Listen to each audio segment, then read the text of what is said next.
MAC committee for make this possible. My name is Arabel Santos Negron.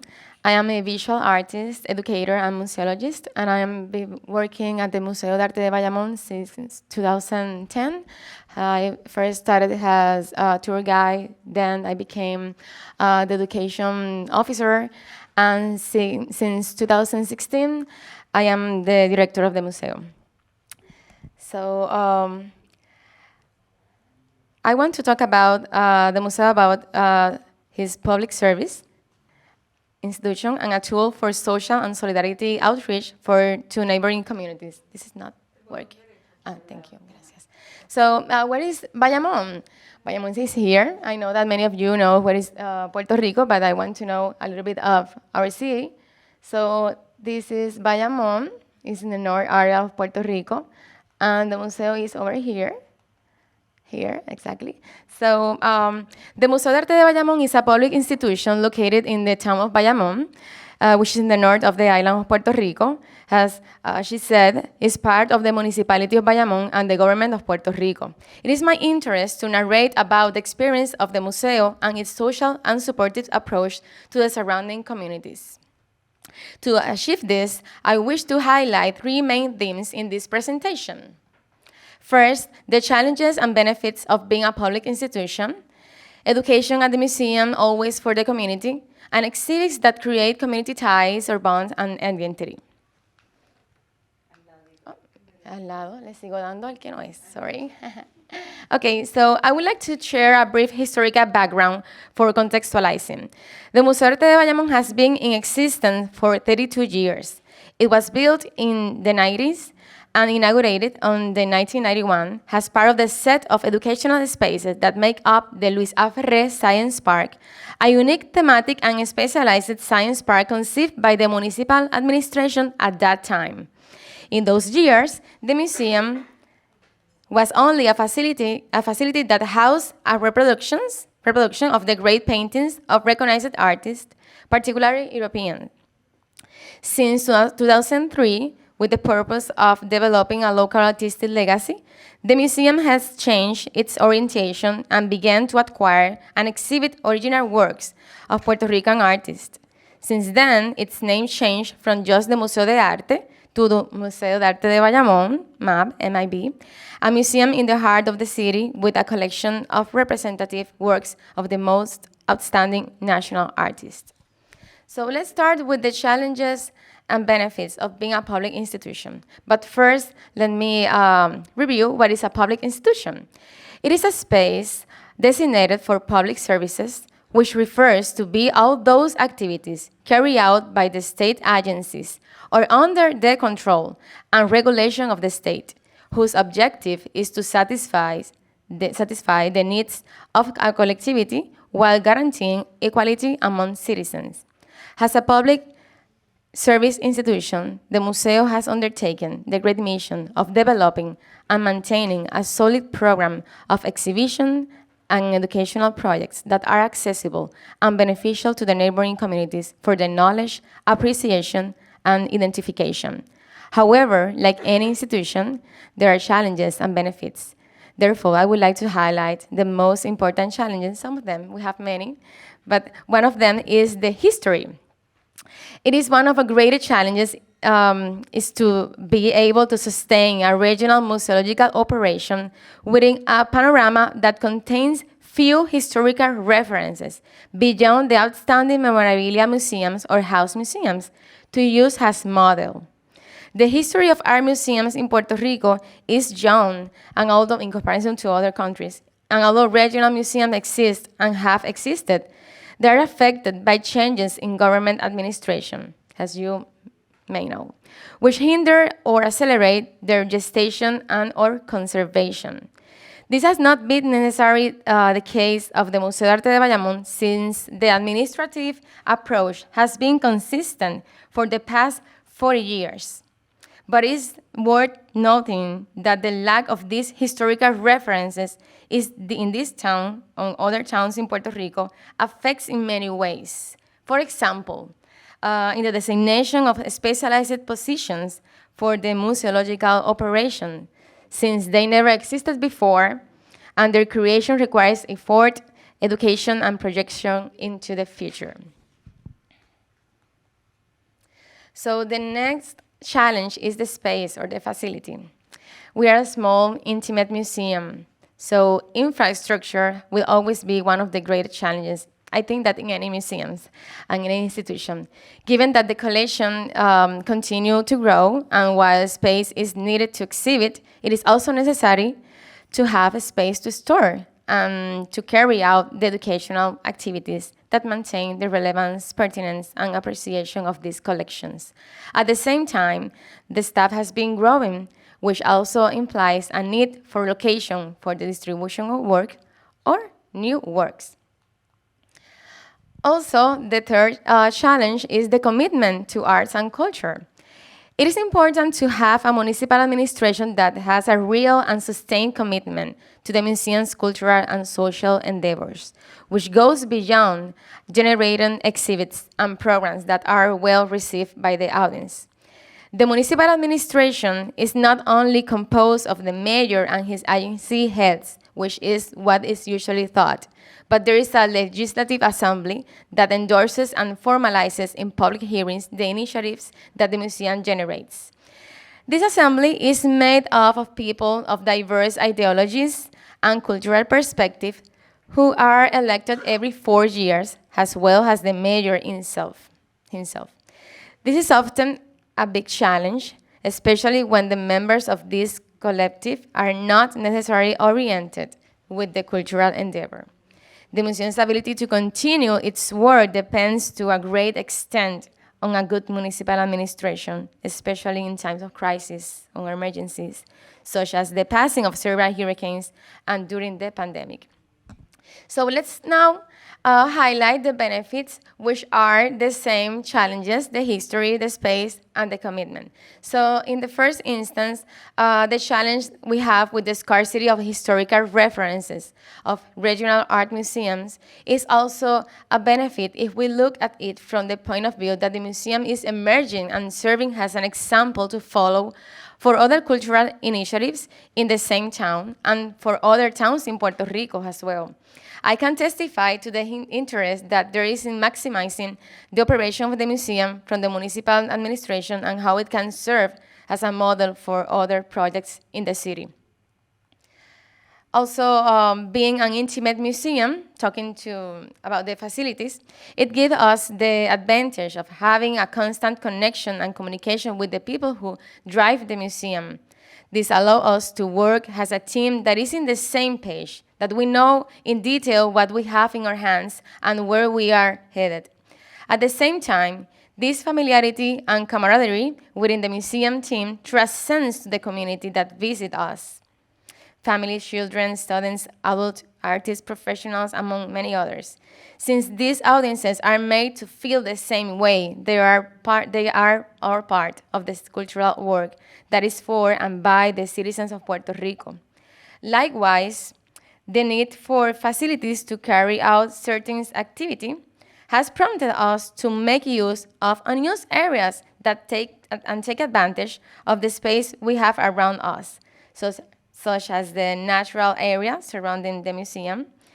And I must mention that this need for space has led to the planning and identification of funds for a new expansion of the museums, mainly directed for the storage of works and educational areas. We are now borrowing part of the other spaces in the Science Park that is actually closed since the pass of the Hurricane Maria, so we are taking advantage of these spaces, and for that reason we can do many things.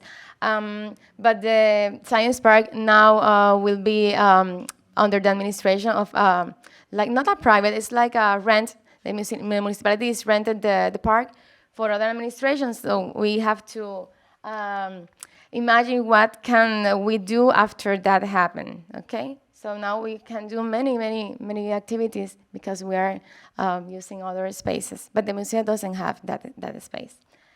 Okay, so talking to the commitment, I would like to just to give a brief description of the relationship of the museum with the Municipality of Bayamón, because we are under that umbrella. So Likewise, I must emphasize that we have had the grace, the blessing actually, of having a municipal administration that is very committed to the arts and that watches over the development at an unprecedented level. Many of you maybe knows about the artist residency and other programs that the municipality is working on. So for that reason, I have to say that they are very committed. But the operation of the museum is 80% in the hands of the municipality. They are in charge of the payroll, the maintenance of the physical plant and surroundings, materials and equipment for the museum's galleries, the offices, the preservation of the collection, or the also materials for the educational activities, electric generators when we have hurricanes, around, and also water tanks, something very basic, but we have all of that. The maintenance of the museum on digital platforms, very important. The physical and electronic security publications that are generated, the installing of exhibition, the museography, the insurance of work, transportation of works, among many, many others. So the remaining 20% is governed by the board of directors that determines the exhibitions to be held and the acquisition by sale or donation of works for the permanent collection. And also the collection of exclusive funds for the acquisition of works by the national artist. In other words, the municipality is responsible for the operation of the museum and the board for strengthening the permanent collection. This is one of the main benefits since it allows the museum to operate in a professional manner and offer a varied program of exhibitions and educational activities without having the pressure to identify the funds to do so, okay? So in addition, the museum is free of charge. And why is this the case? Because the museum falls under the umbrella of providing a public service of education and culture to the community. And that is why those of us who work at the museum are very aware that we are public servants and that our goal is to serve and help the citizens. In this case, our help is through the dissemination, appreciation, interpretation, and projection of Puerto Rican art. Also, I have to say that as a museum worker, we have to assist to the municipal administration in other times. For example, when we have emergencies, that is very often, so we have to work with families, and that's not part of the museum's work, but we learn through that, and we listened the needs of people, and with that background, we implement, we create programs, and we create, and we, trying to understand what people needs, okay? Need. So this benefit is the cornerstone of the next point to be studied, the education at the museum, always for the community. So from the museum's creation, it is in its years of housing art reproductions to the present, with a growing national collection, it has always had the goal of serving as a space for education. And with this substantial support from the municipality in terms of professional resources and materials, the museum staff can generate a varied program of educational activities aimed at different audiences. Likewise, the municipality, through its other agencies, facilitates vehicles to bring people to the museum. So we have 6 educational standards, and with these standards, we developed guide tours, integrated curriculum, also workshops for little ones, story reading, workshops to different audiences, also a very special program that are part of the outreach program, which are guided tours, workshops, or art courses exclusively for disadvantaged, low-income, disabled, or marginalized communities. Okay. Also, we do have map at home that it is educational and interactive activities and video workshops available on the website for use at home or in classrooms. This started in the wake of the pandemic, but all these resources are available in the website. Also, we have Map Plus, which is an educational guide for different audiences. It has exercises about the artworks that we have in the collection. You can have this also in digital way, but we also create publication of this guide, and we give this to the people so they can have access. Also lectures, talks, presentation, seminars, different things. And finally, I want to, if I can, talk about this exhibition that we made in 2020 during the wake of the pandemic. One thing that we are aware that is that the museum, even when it exists for 32 years, many people, people from Bayamón, didn't know about this museum and its exhibition projects. So we decided to undertake the mission to honor the name of the museum and bring together for the first time a group of artists born, raised, or linked to Bayamón, also including the diaspora. This is the heart of the exhibition Habitantes, Espacio, Memoria, Identidad. And we bring together 43 artists and around 60 works of art. So, with which we sought to trace a look at the lives that inhabit this place.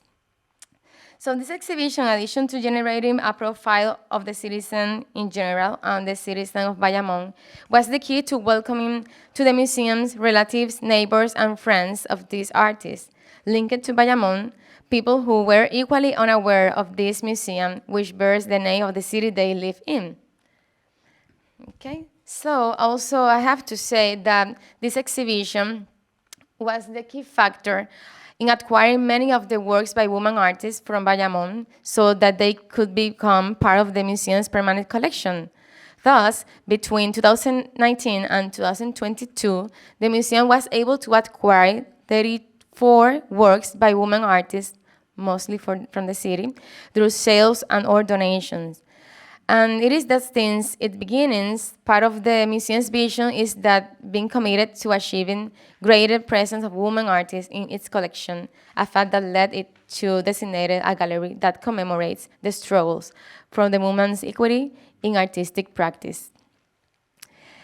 And in conclusion, the Museo de Arte de Bayamón recognized its purpose within the great public service of a city like Bayamón, and we plan to continue to do so, maintaining what has been established, but also identifying new needs to address. It is our goal to continue creating and supporting culture through contributions that drive outreach and wealthy growth. History has taught us that such growth is tied to the efforts and vision of those who led these initiatives. It also invites us to remember that the true power of these initiatives lies in the impact they have on the development of the community we serve. So that's all for today. Thank you.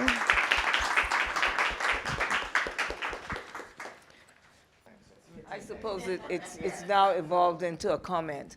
I'm from the Bahamas, Italia Johnson. The Bahamas is set to celebrate its 50th year of independence on the 10th of July of this year. I think the best and the most impactful usage and role of a museum, what we have here, is connecting it internally in the educational system in the Bahamas. We are engrossed all around with this tourism blessing and curse.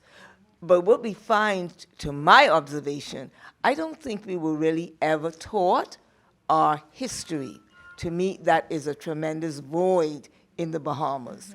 And once we put it in the educational system, it helps the young people not only come to understand who they are, but the development of their country. They see all these things happening around them, but they're not really intricately a part of it other than being laborers and telling tourists some little stories, island people make up. But if we are going to be strictly involved in the development of a country, and by so doing, development of a people first, whatever you have to do must be a part of the educational system. And I would like to see it ingrained in the Bahamas.